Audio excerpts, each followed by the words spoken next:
de terre. Eh bien, tout de suite, nous allons planter le décor avec notre invité. Ici, donc, de Jean-Marie Letiec. Bonjour. Bonjour. Bienvenue parmi nous. Merci. Vous êtes donc architecte spécialiste de la construction en terre, enseignant-chercheur au sein du laboratoire de terre, à CRA de terre, c'est cela? Cratère. Cratère. Ah, d'accord. École nationale supérieure d'architecture de Grenoble. Et vous êtes là, invité, à l'occasion bien sûr du Batimatech. Il y a donc cette rencontre sur l'architecture de terre. On avait donc pris pour habitude de retrouver cette rencontre autour de l'architecture de terre avec Yasmine Terki. Nous avons aussi pris l'habitude de recevoir plusieurs invités de tout le monde pour parler donc de leur expérience dans le domaine. Vous-même, vous êtes spécialisé aujourd'hui? Tout à fait, oui, je suis spécialisé, donc je passe la moitié de mon temps à aider d'autres architectes à pouvoir construire en terre, et l'autre moitié à construire moi-même avec mon agence d'architecture des bâtiments publics ou privés qui contiennent certains murs ou décoration ou finition en terre. Ouais. Alors c'est vrai que c'est selon l'exposition, c'est selon aussi l'exposition au climat, aussi l'architecture de terre, ça dépend. Mais vous aujourd'hui vous parlez beaucoup plus de l'architecture contemporaine dans le domaine donc, de ce matériau. Oui, en fait on a beaucoup travaillé sur le patrimoine. On continue bien sûr à étudier le patrimoine pour comprendre comment l'intelligence constructive s'est adaptée au contexte, au climat, à la société, à la culture. Et on tire les leçons pour aujourd'hui continuer de construire en terre pour toutes les bonnes raisons pour lesquelles on le faisait à l'époque. C'est-à-dire que c'est un matériau local, ça utilise des savoir-faire et une main-d'œuvre locale. Donc, disons qu'économiquement, ça participe au développement économique local. Ça apporte une fraîcheur pour les gens du Sud. Au niveau climatique, ça apporte un confort supérieur aux matériaux dont on a l'habitude aujourd'hui, qui sont plus fins et qui ont du coup un impact climatique au niveau en tout cas du confort des habitants moindre. Et c'est vrai pour les gens du Sud, c'est aussi vrai pour les gens du Nord, puisque dans le Sud, c'est vrai qu'on construit avec des murs extérieurs en terre. Et dans le Nord, on peut aussi construire avec des murs extérieurs en terre isolés, mais on peut aussi construire avec des murs intérieurs en terre, qui eux vont faire apporter de l'inertie, du confort, de la régulation hygrométrique. Et ce qui manque peut-être, c'est la main-d'œuvre aujourd'hui qui se perd parce que ce sont donc des matériaux et un savoir-faire qui s'est perdu bien sûr au fil des années. Oui, ça se perd, ça commence à revenir, mais c'est vrai que ça s'est perdu surtout dans les zones urbaines. C'est ça. Évidemment. Voilà, après on voit mal, c'est vrai, une architecture de terre dans une zone urbaine aujourd'hui, bien que vous travaillez sur cela. Tout à fait, parce que finalement, on s'est fait un petit peu envahir par ces matériaux magiques qui sont assez magiques parce qu'ils se construisent très très vite, mais on perd forcément beaucoup de culture, de savoir-faire en technicité locale. Donc finalement, on s'est un petit peu perdu. On arrive à faire des bâtiments assez hauts qui sont quelque part assez pertinents parce qu'à partir du moment où il faut densifier. Oui, et surtout ce sont donc aujourd'hui les bâtiments intelligents, les bâtiments donc tournés vers l'avenir et bien sûr aujourd'hui on se tourne un peu plus, c'est plus les gens qui ont besoin de confort qui se tournent vers l'architecture de terre.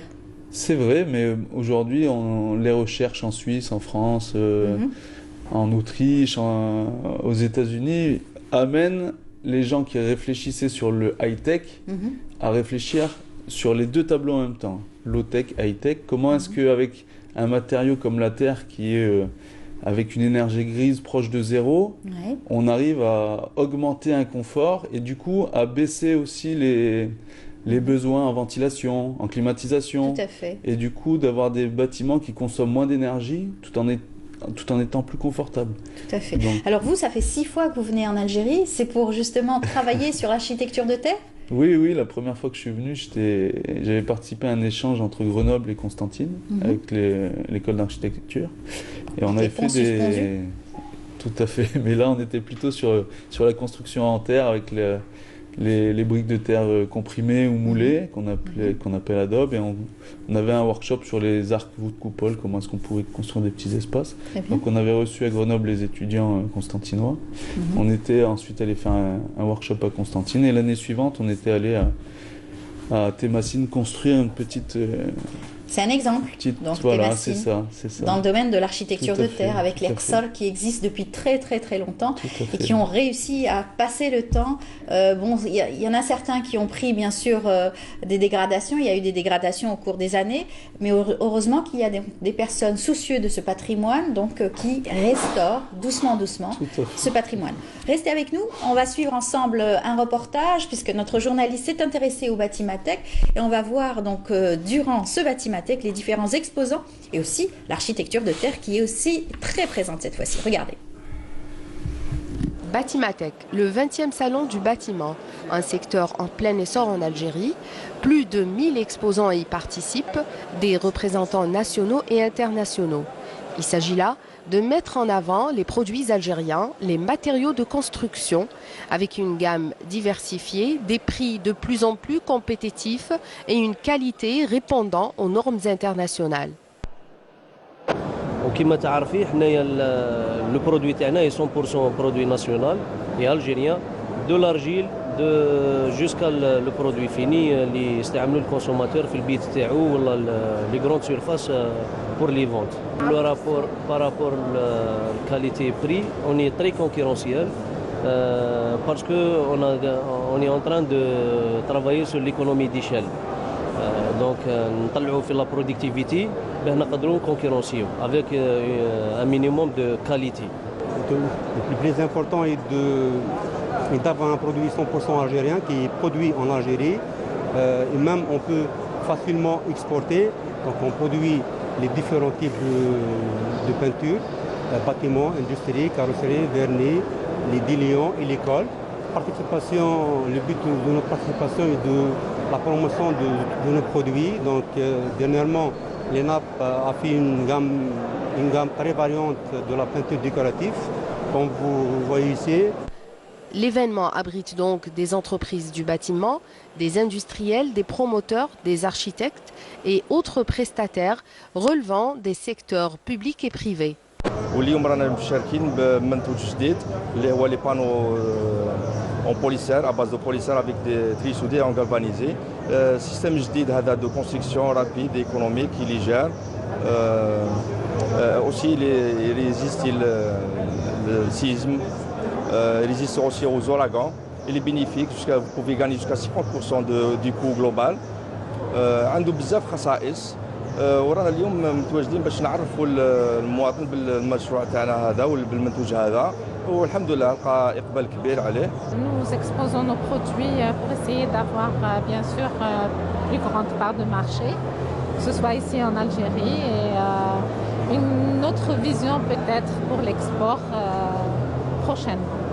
Je pense que c'est une bonne chose. Nous avons des produits extraordinaires sur tous les plans, que ce soit sur le plan de la qualité, la beauté. Donc pourquoi ne pas les consommer localement avant d'aller penser à consommer autre chose? Le salon du bâtiment se poursuit encore, l'occasion pour découvrir le secteur avec toute sa gamme, ainsi que toutes les activités et prestations parallèles, un véritable carrefour d'échanges d'expériences et d'opportunités d'investissement. Voilà, et en marge donc de ce salon, il y aura donc des conférences, notamment celle que vous allez donner tout à l'heure. Tout à l'heure, à 10h. Sur toujours le Terra World Award. Là, sur le Terra Award, oui, qui était la première édition en 2016, un concours international sur les architectures contemporaines en terre. Voilà, l'idée c'était de valoriser à la fois les architectes, les artisans, les maîtres d'ouvrage qui se lancent dans cette aventure. Cette aventure, c'est une belle aventure, oui. Et voilà, sur tout programme, donc je présenterai un petit peu. Surtout, c'est une spécialisation aujourd'hui. Donc presque, donc pour ceux qui prennent. C'est vrai que comme ça, c'est une construction qui redémarre, il faut un peu se spécialiser parce qu'il y a des petites spécificités sur lesquelles il faut être vigilant. Voilà, c'est un matériau qui en soi est fragile, ce qui lui donne aussi une recyclabilité infini, mais qui, par l'architecture, donne des bâtiments qui peuvent durer des centaines, voire des milliers d'années. Des milliers d'années. On parlait tout à l'heure de l'exemple de la muraille de Chine, qui est un excellent exemple, qui a parfaitement traversé le temps et les âges, avec ce mortier qui est un mortier naturel en même temps de terre, et aussi qui est donc ce lion qui était donc un mélange de terre et aussi de riz. De riz gluant. Ouais, gluant, voilà, c'est ça. En fait, la muraille de Chine, c'est un monument qui est extrêmement long et il construisait forcément avec les matériaux du site à proximité. Donc il y a des grands pans de la muraille qui sont faits avec de la terre, d'autres avec du sable armé avec de la fibre de riz, avec de la pierre évidemment. C'est des exemples en tout cas qui donnent envie de s'y intéresser et de pouvoir travailler là-dessus. Vous me donniez aussi un autre exemple, celui donc au Yémen, Sanaa, oui, c'était la première ville avec des gratte-ciel, des bâtiments faits en terre. Denses, faits en terre, avec un petit peu de bois pour les planchers. Voilà, la première ville qui contient des gratte-ciel. Voilà, aujourd'hui, l'idée, c'est de dire qu'avec ce matériau qui pourrait paraître pauvre, ou dont on a une image un petit peu de milieu rural, fragile, en fait, pas du tout. Le matériau, c'est à nous, architectes, constructeurs, de le réinventer quelque part, sans pour autant changer les techniques, mais par l'architecture, de créer d'utiliser le matériau dans une architecture contemporaine. Vous avez eu la chance donc de comprendre et d'étudier ce qu'ont fait nos ancêtres pour pouvoir l'utiliser aujourd'hui avec d'autres matériaux, les combiner avec d'autres matériaux, d'autres idées, d'autres innovations pour le contemporain en tout cas. Tout à fait, ouais. C'est la grande leçon finalement, c'est que le matériau terre est compatible avec les autres matériaux, le bois, même le béton. Je vous parlais tout à l'heure de décoration aussi d'intérieur, à base donc de mobilier, à base de terre aussi, qui est formidable, très contemporain encore aujourd'hui. Tout à fait, oui, on peut tout à fait faire du mur porteur, mais on peut aussi faire uniquement de la finition, faire des enduits intérieurs qui vont ramener du confort, de l'esthétique. Il y a une palette de couleurs dans la terre qui va du blanc jusqu'au noir, avec des pigments argileux, naturels. Avec des ocres, des rouges, des jaunes. Voilà, on peut faire une décoration vraiment très. En tout cas, les architectes et les designers se régalent. Tout à fait. En tout cas, merci beaucoup d'être venu. Je rappelle Jean-Marie Le Tiec, vous êtes architecte spécialiste de la construction en terre et enseignant-chercheur, bien sûr. Merci d'être venu sur notre plateau. Merci à vous de m'avoir reçu. Et puis bon courage pour tout à l'heure, pour cette rencontre et sur cette communication autour des Terra Awards. Et j'espère qu'on aura les lauréats. Peut-être sur notre plateau. J'espère. Voilà, et bonne journée. On continue notre émission. Je vous invite à suivre la rubrique donc, de Soraya Boudrich. Elle s'intéresse bien sûr à la littérature. Sa rubrique intitulée Un quart d'heure avec un auteur. Cette fois-ci, elle a levé le voile sur Nora Sari, qui est une cherchelloise d'origine. Regardez.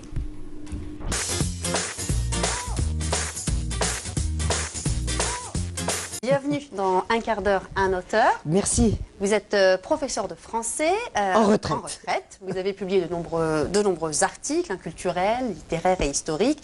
Et vous publiez aux éditions Casbah Constantine, l'exil et la guerre, votre deuxième roman, un roman qui fait écho au premier, forcément, Un concert à Cherchel. Tout à fait. Alors, à travers ce dernier ouvrage, il est question d'une saga familiale. On retrouve une famille, la vôtre, arrachée à leur ville natale de Cherchel et d'Alger pour aller s'installer une décennie durant à Constantine, où le père de famille, donc votre père qui était enseignant, a été muté de 1953 à 1963. Donc on peut dire qu'on est vraiment dans la continuité du concert à Cherchel. Parfaitement, absolument.